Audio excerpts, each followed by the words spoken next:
Hi, everyone. So we're all familiar with the concept of the fairy tale, aren't we? Yeah.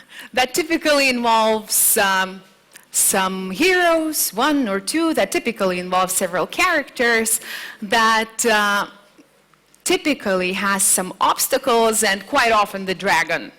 Or at least these are the fairy tales that I was very fond of. But when I look into my everyday activities, they are not that far from the fairy tale. And let me tell you a little bit of the examples, how I had to fight my dragons, and a little bit of examples of my personal heroes. So more than 5 years ago, I was a recent graduate of economics that had this sufficient experience in the NGOs and was completely unexpectedly invited to join the ICT industry and contribute to the development of one of the companies in the telecoms. I had no technical background. I was twice younger than my typical client engineers. And I was a woman, one of the first ones to do such a job in the Baltics. And I liked the job, and I actually liked those challenges. But you would not believe how many days I was questioning myself. I was underestimating myself, and I was thinking that tech is not for women. It wasn't easy. It was easy for me, relatively easy, to actually get back to the physics and learn about the radio waves and learn about the antennas, repeaters, the indoor systems, radio network planning. But it wasn't easy for me to accept that I might not be judged as a woman. And every negative response that I received from a client, every comment, the harsh comment from my partners, stakeholders that I received, I related that to my gender. And what I understood, that I actually, most of the time, had to fight with my inner dragon, myself. And I would not be standing here, and I would not be speaking to you about the career in tech and what you can do if it would not be for my manager at that time, who was fantastic in supporting me, in encouraging me, in showing me that tech for the woman is possible. And he was the one who was there to stand and witness those moments of weakness and encourage me at that time. He was there to actually empower me, and he was there to tell me that you are an equal partner to sit at the table of the decision makers. And when I look back, I see that the mentorship that I received, and mentorship that I received particularly from men, was so important in my personal growth and in my learning by now. As the guy mentioned, I am also part of the World Economic Forum Initiative Global Shapers. This is the hub of members who gathered together, and they believe that our efforts and our projects could change the society, to positively influence the society by everything what we do. And I thought that, if I combine all of the experiences that I had in my career, if I combine the learnings that I had from mentorship programs and from the inspirers in my career, and if I combine the topic that I really do care, the advocacy for women in tech, into one place and create this program, Women Go Tech, and that centers the mentorship around the women who are in the need for that. And maybe more of the women would dare to actually go into such a technical field and show that everything is possible. What a bright idea, right? Only if you talk to your supporters. Because surprisingly, my very good friend, who was, as a matter of fact, curator at that time, started questioning me. And I was really surprised that the arguments I got were really strong and completely the ones that I did not take into account. So at the times, actually a couple of the times when I had to pitch this idea to him, he got back that, most probably gender equality is not such a big issue in Lithuania, because nobody stops you from going and doing what you want and actually, being in such a field. It's a matter of your needs, of your characteristics, of your personality. There aren't any barriers. Okay. The second argument is, if we manage to agree that there might be some invisible barriers, then we go into the topic that, if we compare all of the problems that are here in our society, gender equality in Lithuania most probably would be not the one that we all dedicate our resources and energy to work in it. Good with that. And even if we're fine with the first two, then afterwards I get the comments that, the method that you choose, the mentorship program, most probably is the least effective to actually work on such an issue and to achieve the result you really want, because it's too small number of women involved, etc., etc., etc. And it was very hard for me to listen to that.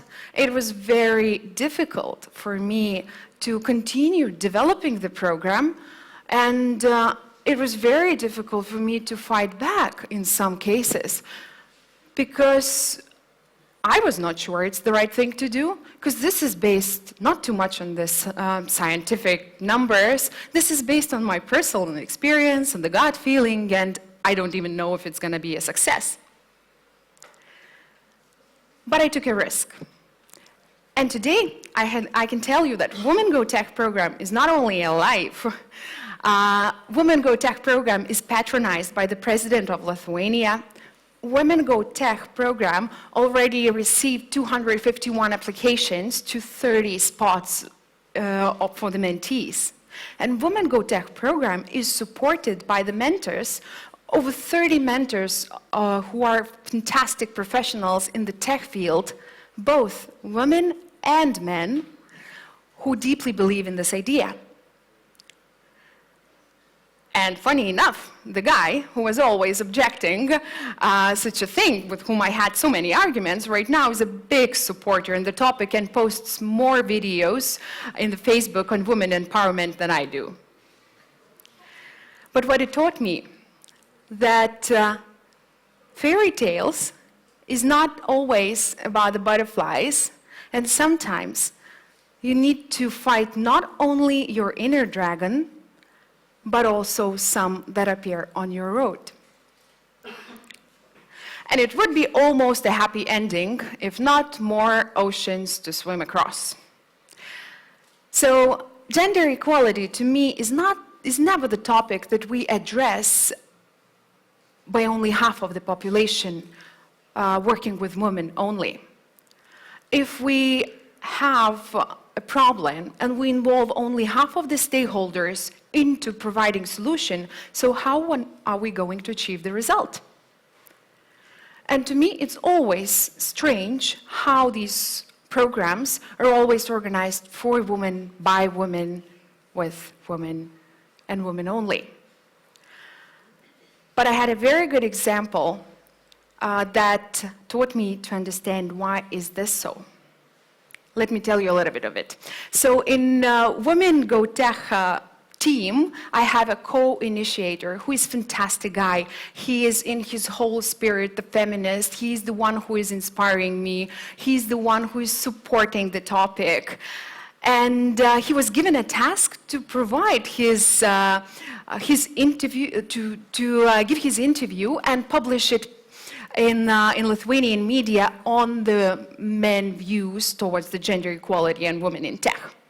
So he met the journalist, they concluded an interview, and he received the text, the written interview, and he freezed for a week. The guy comes back to me and tells me all possible arguments why this article should not be published. It's because it's not on the right timing. It's because it's not giving us enough of the publicity. It's because it does not directly attract more applications and all the possible blah blahs. Would you really understand that it is so scary for a man to go out in the public and actually say it out loud? Because it's never right. If you say something wrong, there is the feminist movement that comes along and starts fighting you, and men are not there to support you as well. And I understand it is scary. So it took him a week in actually going through many TED Talks, receiving feedback from his family, from friends, correcting this article, and he finally published it. And definitely, he received thumbs up ovation in Facebook, so many comments that actually supported him for the acceptance that he is in the army of those men who accept that this is a topic to be addressed by both genders, and this is what is needed in our society. And he was the one who actually spoke in public of something that is very vulnerable, but in the meantime, so powerful. And there are many men that I've met who are fantastic to their girlfriends, sisters, mothers, to their wives, but not always dare to go into public and speak about something that really matters. And when I really think of a modern world heroes, I want to thank all the men who were there and are there in my life, who are there to support me, to encourage me, to empower me, who are there to accept their different way of thinking and still be with me in the topic.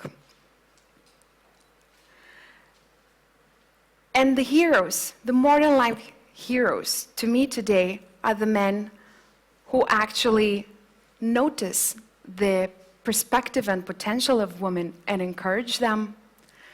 Today, modern world heroes to me are the men who are able to question the status quo and change their way of thinking.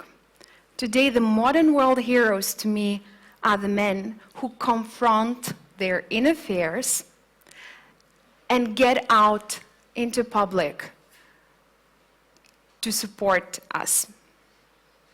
And the modern world heroes to me today are also those princesses who, despite all of the stereotypes that are here in public, right now go into such a difficult field. They fight the inner and external battles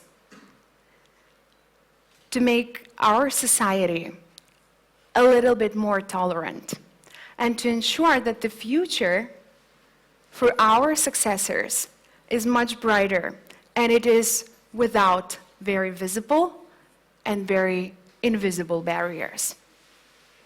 Thank you very much.